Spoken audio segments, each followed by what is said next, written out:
যেই দিন কিয়ামতের মাঠ কায়েম হয়ে যাবে, আল্লাহর সামনে সেই দিন অনেক মানুষ ডেকে ডেকে বলবে, আল্লাহ আজকে তুমি আমার একটু জান্নাতে নিয়ে যাও।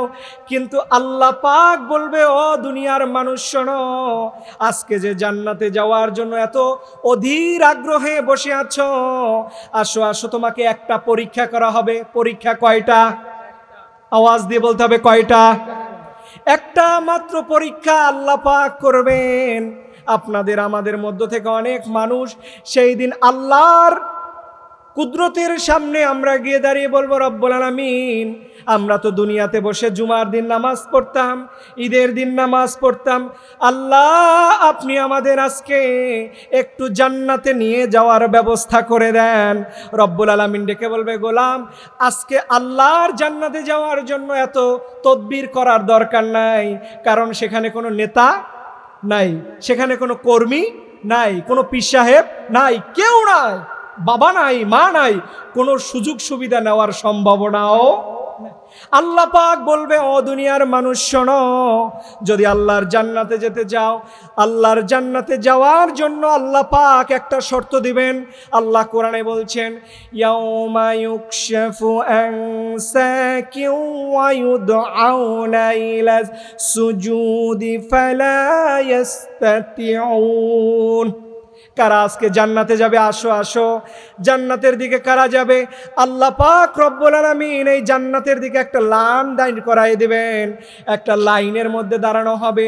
আল্লাহ রব্বুল আলামিন বলবেন, আসো আসো, কে আছো আজকে আমার জান্নাতের ভিতরে ঢুকবে? তবে শর্ত হলো একটা। কয়টা? আল্লাহ পাক বলবেন, ইয়াউমা ইউকশাফু আন সাকিন ওয়া ইউদআউনা ইলাস সুজুদি ফালা ইস্তাতিউন। আসো, আজকে আল্লাহর জান্নাতে ঢোকার এত শখ, একটা সেজদা দাও। কয়টা সেজদা? আল্লাহ পাক বলে, আল্লাহর মুখে যখন শুনবে একটা সেজদা দাও, দুনিয়ার জমিনের অনেক মানুষ মনে করবে, হুজুর 5 ওয়াক্ত নামাজ জীবনে নাও পড়লে, জুমার দিন নামাজ টুকটাক পড়েছি কি পড়ি নাই, ওই চিন্তা ভাবনা করে আল্লাহর সামনে দাঁড়িয়ে যাবে। কিন্তু রব্বুল আলামিন সেই দিন, যেই দিন আপনাকে আমাকে ডেকে বলবে, একটা সেজদা দাও, একটা সেজদা দিয়ে আল্লাহর জান্নাতে চলে যাও। কিন্তু আমাদের মধ্যে সেই দিন কি সবাই আমরা সেজদা দিতে পারবো কি পারবো না? কথা বলেন, পারা যাবে? আল্লাহ পাক কোরআনে বলছে, সেই দিন সবাই সেজদা দিতে পারবে না। খাশিয়াতান আবসারুহুম তারহাকুহুম যিল্লাহ। সেই দিন এক শ্রেণীর মানুষ আল্লাহর সামনে তারা অপমানিত হবে, আল্লাহর সামনে মাথাটা নোয়াইতে চাইবে, কিন্তু তাদের মাথা নোয়ানো যাবে। আল্লাহ পাক এর জন্য বলছেন, গোলাম এই দুনিয়ার জমিনে যারা আল্লাহ রব্বুল আলামিন বলেছিল একটা সেজদা দাও, একটা সেজদা দিয়ে সরাসরি আল্লাহর জান্নাতের দিকে ঢুকে যাও, কিন্তু সেই দিন আমরা সেজদা দিতে পারবো? কথা বলেন, সেজদা দেয়া যাবে? আল্লাহ পাক বলছেন, ওয়াকাদ কানু ইউদআউনা ইলাস সুজুদি ওয়া হুম সালিমুন। আল্লাহ বলবে, না না না, সেই দিন তো সবাই সেজদা দিতে পারবে না। সেই দিন আল্লাহর সামনে সবাই সেজদা দিতে পারবে না। কারা পারবে না শোনার দরকার আছে না নাই? মসজিদে মুয়াজ্জিন যখন আজান দিত, সুললিত কণ্ঠে মসজিদের মুয়াজ্জিন আজান দিত, হাইয়া আলাস সালাহ,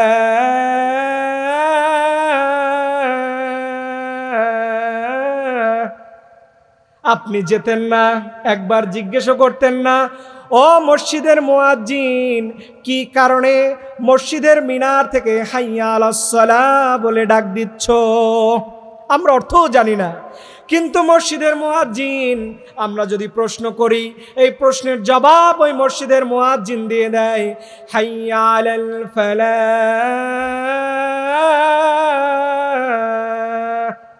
আসো আসো, তোমার নিজের কল্যাণের জন্য আসো। মসজিদের দিকে এসে কোনো আল্লাহর গোলাম যদি নামাজ পড়ে, রব্বুল আলামিন তার জন্য জান্নাত দিবে কি দিবে না? জোরে বলেন আল্লাহু আকবার। কিন্তু দুর্ভাগ্যজনক হলে সত্য, আল্লাহ পাক বলছে ওয়াকাদ কানু ইউদআউনা ইলাস সুজুদি ওয়া হুম সালিমুন। আল্লাহ রাব্বুল আলামিন বলছে তারা সেই দিন সবচাইতে বেশি অপমানিত হবে। আর যারা নিরাপদে থেকেছিল, চায়ের দোকানে বসেছিল, ঘরের মধ্যে বসেছিল, এখন আপনারা সবাই আওয়াজ দিয়ে আমার সাথে বলেন, মসজিদের আজান হলে যুবকরা কি মসজিদে যায় কি যায় না? কয়জন যায়? বেশি যায়? সংখ্যা খুবই কম, খুবই কম। মুরব্বী ছাড়া মসজিদে যুবক ছেলেদের খুঁজে পাওয়া যায় না। যুবক ভাইয়েরা, তুমি কানটা খাড়া করে শোনো। তুমি যে মসজিদ আজান হলে যাও না, ঘরের মধ্যে এরকম মোবাইলের মধ্যে তুমি গেমস খেলো, মোবাইলের মধ্যে তুমি উলঙ্গ নারীদের দৃশ্যগুলো দেখো। একটা বিষয় মনে রাখো রে যুবক, তোমার সাথে যেই দিন মালাকুল মউত আজরাইলের সাথে সাক্ষাৎ হয়ে যাবে, সেই দিন কি তোমাকে কেউ আর বাঁচাতে পারবে নাকি? যেই মসজিদের মুয়াজ্জিন প্রতিদিন 5 বার তোমাকে ডাকতো, আসো আসো নামাজের দিকে আসো, নামাজ পড়ে তুমি তোমার নিজের কল্যাণের, নিজের ভালোর জন্য কাজ করো, কিন্তু যুবক সেই সময় ঘরের মধ্যে বসে মোবাইলের মধ্যে গেমস খেলে, উলঙ্গ নারীদের দৃশ্যগুলো দেখে, নাপাক অবস্থায় ওই যুবক ঘুমিয়ে থাকো। একটা বার চিন্তা করো, তুমি যে নাপাক অবস্থায় উলঙ্গ নারীদের দৃশ্যগুলো দেখে শরীর নাপাক করে ফেলতেছো, নামাজ পড়তেছো না, তুমি একটা বার চিন্তা করো, তোমার জীবনের এই ঘুমও শেষ ঘুম হয়ে যেতে পারে কি পারে না?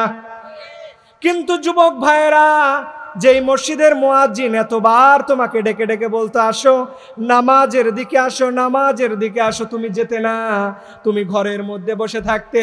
কিন্তু একটা বিষয় চিন্তা করে দেখো রে যুবক, তুমি মরে গেলে ওই মসজিদের মিনার থেকে ঘোষণা আসবে, অমুকের ছেলে অমুক আজ সকাল 7 ঘটিকার সময় দুনিয়া থেকে ত্যাগ করেছে। ঠিক কিনা বলেন? যুবক, তুমি যে মসজিদ আজান হলে নামাজের দিকে যাও না, তোমাকে মসজিদের বারান্দার সামনে একবারও নেওয়া যায় না।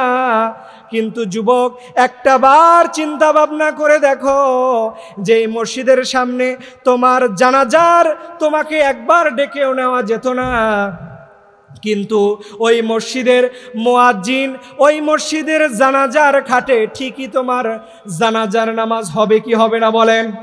এর জন্য দুনিয়ার জীবন জীবন নয়, এই জীবনকে ক্রয় করে নিয়েছেন তিনি কে? আমাদের জীবন আল্লাহর কাছে আপনি বিক্রি করেছেন, এটা কি বিশ্বাস হয়? আল্লাহর জান্নাত যদি আপনি পেতে চান, তাহলে আল্লাহ তাআলা বলছে তোমার জান এবং মাল, এই দুইটা জিনিসের বিনিময় তোমাকে জান্নাত দিবেন তিনি কে? আপনারা কি ক্লান্ত হয়ে পড়ছেন? আলোচনা কি শেষ করে দিব? জোরে বলেন, আলোচনা শেষ করে দিব? একবার তাকবীর দেন, লিল্লাহে তাকবীর। পিছনের ভাইয়েরা একটু জোরে দেন না, লিল্লাহে তাকবীর।